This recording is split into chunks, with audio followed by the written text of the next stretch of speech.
Hello everyone, আসসালামু আলাইকুম। আপনারা কেমন আছেন সবাই? আমরা সবাই আলহামদুলিল্লাহ, আল্লাহর রহমতে আপনাদের দোয়ায় আলহামদুলিল্লাহ ভালো আছি। আপনারা কেমন আছেন সেটা আমাকে কমেন্টে জানাতে পারেন।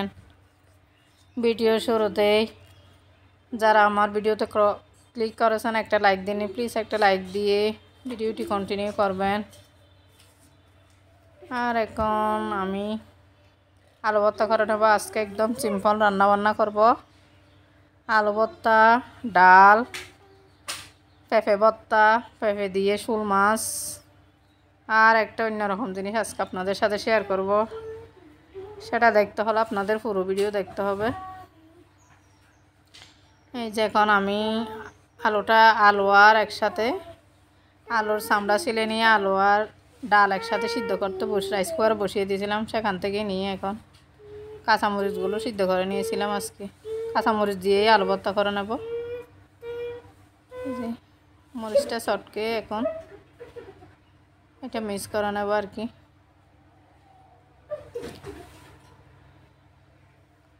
আর আমার প্রিয় আপুরা যারা অসুস্থ হয়ে আমার ভিডিও দেখছেন তাদের সুস্থতার জন্য মহান আল্লাহর কাছে দোয়া করতেছি।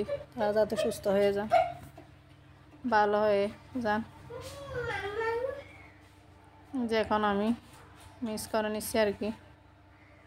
আলু ভর্তাটা মিক্স করে আমি এটা এই যে ডালটাও আমি একটু করে নিচ্ছি আর কি। হ্যাঁ, দিয়ে ডালটা একদম ভেঙে নিচ্ছি।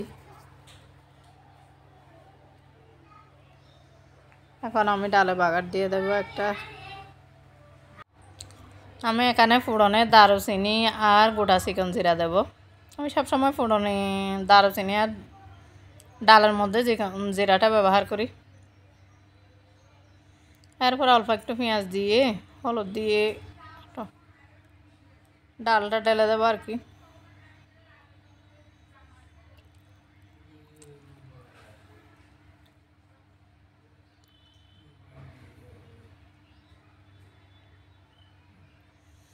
আর ভিডিওর এভারেজ ডিউরেশন দেখলে তো মাথা হয়ে যায় একদম, মানে ভিউর অবস্থাও খারাপ অনেক বেশি।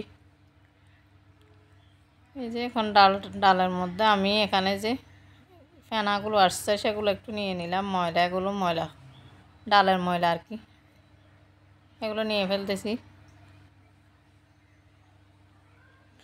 আর আমার প্রিয় আপুরা যারা এখনও আমার ভিডিওতে একটা লাইক দিতে ভুলে গেছেন, একটা লাইক দিয়ে দিবেন। আর আমার অনেক আপুরা যারা একদম লাইক দিয়ে প্রথম থেকে ভিডিওটি দেখে, আর যারা দিতে ভুলে যান তাদেরকেই বলছি। আর আজকে আপনাদের সাথে শৈশবকালের একটা দৃশ্য শেয়ার করব। এই যে দেখেন, এখানে মানে বড়শি দিয়ে মাছ ধরা হচ্ছে আর কি পুকুরে। এখানে আমাদের সামনে পুকুর আছে যে সেখানে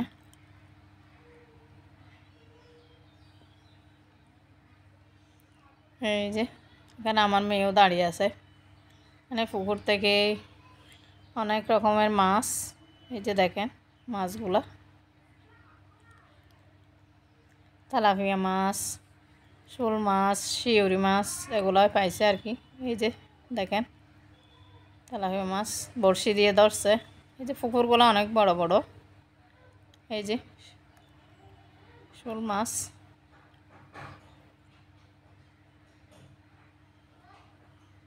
অনেক দিন পর খুব ভালো লাগলো এই যে মাছ ধরা।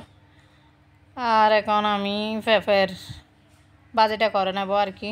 এখান থেকে যে মাছ পেয়েছিল সেগুলো দিয়ে সুন্দর করে আমি পেঁপে দিয়ে শোল মাছ রান্না করেছিলাম আর কি। এখন আমি শোল মাছটা রান্না করে নেব। পেঁয়াজ দিয়ে দিয়েছি।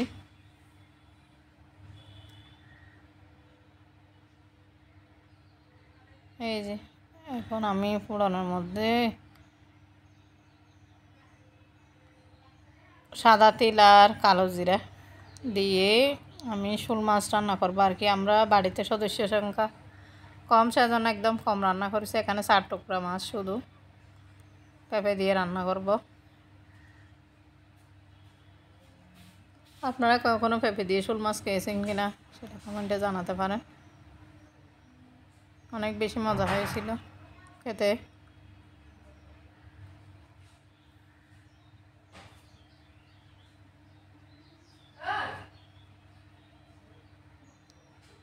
এখন পেঁপেগুলো দিয়ে দিচ্ছি, যাতে একসাথে মাছ তো এমনিতেই তাড়াতাড়ি হয়ে যায় আর পেঁপেও নরম, মাছও হয়ে যাবে তাড়াতাড়ি, সেজন্য একসাথে আমি কষাতে দিয়ে দিলাম। তরতাজা মাছ খেতে অনেক বেশি মজা। আর আপনারা আমার প্রিয়রা যা কারা কারা মানে বড়শি দিয়ে মাছ ধরে পছন্দ করেন আমাকে কমেন্টে জানাতে পারেন। এই যে আমি এখানে হলুদের পাতা দিয়ে দিচ্ছি আর কি, কচি হলুদের পাতা। আপনারা কারা কারা রান্নায় ব্যবহার করেন সেটা আমাকে কমেন্টে জানাতে পারেন। আর আমার বাসার পাশে একটা বিল্ডিং মানে পুরাতন একটা ছিল, সেটা ভেঙে ফেলা হচ্ছে নতুন বাড়ি করার জন্য। আর এখানে দুইটা কাক ঝগড়া করছিল, সেটা একটু আপনাদের দেখালাম, যে নতুন বাড়ি নির্মাণ করা হবে আর কি।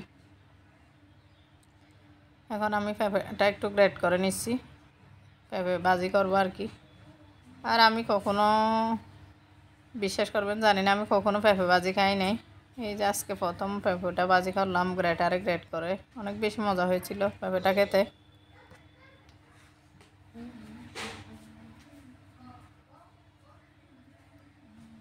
আর এই মুহূর্তে কে কে কোন কোন আপুরা আমার ভিডিওর সাথে আছেন জানি না, আপনাদের জন্য অনেক দোয়া, যারা আছেন তাদের জন্য অনেক দোয়া ভালোবাসা রইল। আর আমি এখানে পেঁপে ভাজি করার জন্য আমি একটু সামান্য সরিষার তেল দিয়ে দিয়েছি আর কি, বেশি তেল ভাজবো না, একদম কম পেঁপে, সেজন্য তেলটাও একদম কম দিলাম। কারণ আমি পেঁয়াজ দেবো, আর ফোড়ন হিসাবে পেঁয়াজ, কাঁচামরিচ আর দিয়ে দেবো আর কি, কালো জিরা, সাদা তিল আর কালো জিরা একসাথে দুইটা মিক্স করা। আমি একটা মানে দোকানদারের কাছ থেকে নিয়েছিলাম আর কি, একটা বয়াম নিয়েছিলাম, আইসে এগুলা গ্রেট করা, এখন দিয়ে দেব। এখন আমার অনেক প্রিয়াপুরা এরকম মানে পেঁপে ভাজি রেসিপি শেয়ার করেছে, ওনাদের দেখি আমি আজকে প্রথম পেঁপে ভাজিটা ভাজি করলাম, অনেক বেশি মজা। পেঁপেটা অনেক হেলদি, শরীরের জন্য অনেক ভালো, মানে সহজে হজম হয়, দৃষ্টিশক্তি বাড়ায়।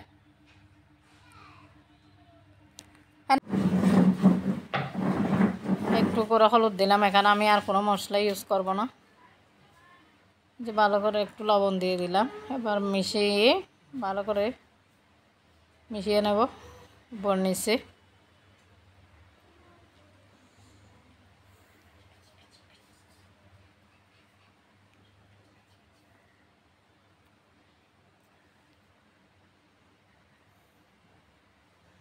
এবার মিক্স করে নিলাম, মিক্স করে নিয়ে রান্না করে নেব আর কি, ডেকে ঢাকনি দিয়ে ডেকে রান্না করে নেব।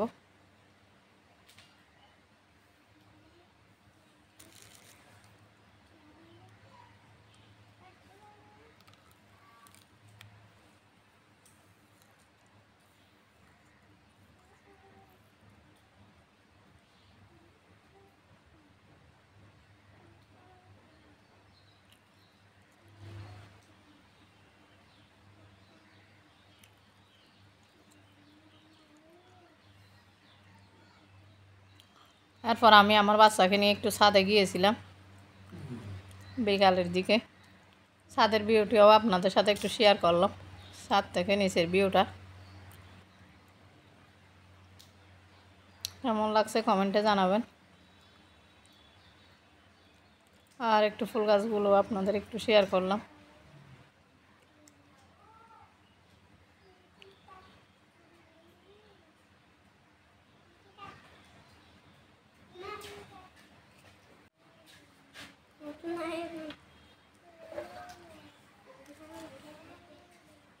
এই যে ভিউটা একটু দেখিয়ে দিলাম আপনাদের। আর চুলার পর এখান থেকে নেমে চুলাটা আমি একটু পরিষ্কার করে নিলাম, ভালো করে, অনেক বেশি ময়লা হয়ে গেছিলো রান্নাবান্নার পর। আর এরপর দুপুরে কী রান্না করেছিলাম সেটা একটু দেখিয়ে দিচ্ছি। ডাল, পাতলা ডাল, মাছ ভাজা, তারপর হচ্ছে আলু ভর্তা। আলু ভর্তা এখান থেকে আমার মেয়ে খেয়েছে তাই। এরপর স্কুলে যাওয়ার একটা দৃশ্য আপনাদের সাথে শেয়ার করলাম। স্কুল থেকে আসার পর আর কি এই বাড়িটা অনেক বেশি সুন্দর, সেই দৃশ্যটা শেয়ার করে দিলাম। আর এখন আমি মসুর ডাল দিয়ে শাক রান্না করব।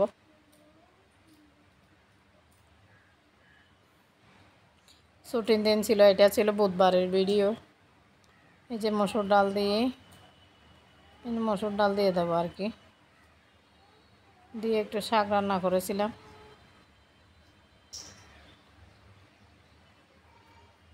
আর আমার প্রিয় আপুরা কে কে মসুর ডাল দিয়ে শাক খেতে পছন্দ করেন সেটা আমাকে কমেন্টে জানাতে পারেন। আর এখন আমি ডালটা ফোটার জন্য একটু পানি দিয়ে দেব।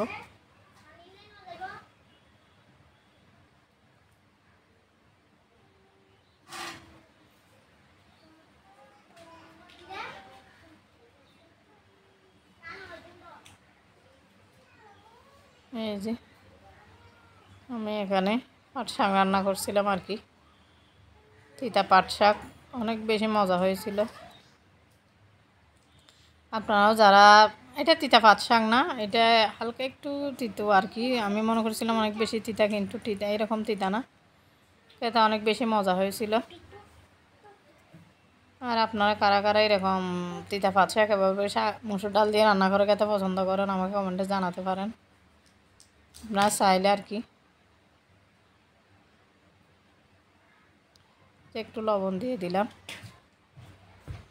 আমি এভাবে হালকা পাতলা মশলায় শাক রান্না করি আর কি, খুব বেশি মশলা ইউজ করি না। এখানে একটু হলুদ দিয়েছি আর একটু মরিচের গুঁড়া। এখানে আমি কোনো চিকন জিরা দিই না। অনেকে দেখা যায় যে অনেকের আপুদের ভিডিওতে দেখি যে চিকন জিরা ব্যবহার করা। আমি ভিডিওর একদম শেষ পর্যায়ে চলে এসেছি। থ্যাংক ইউ, অনেক বেশি ভালো থাকবেন। আসসালামু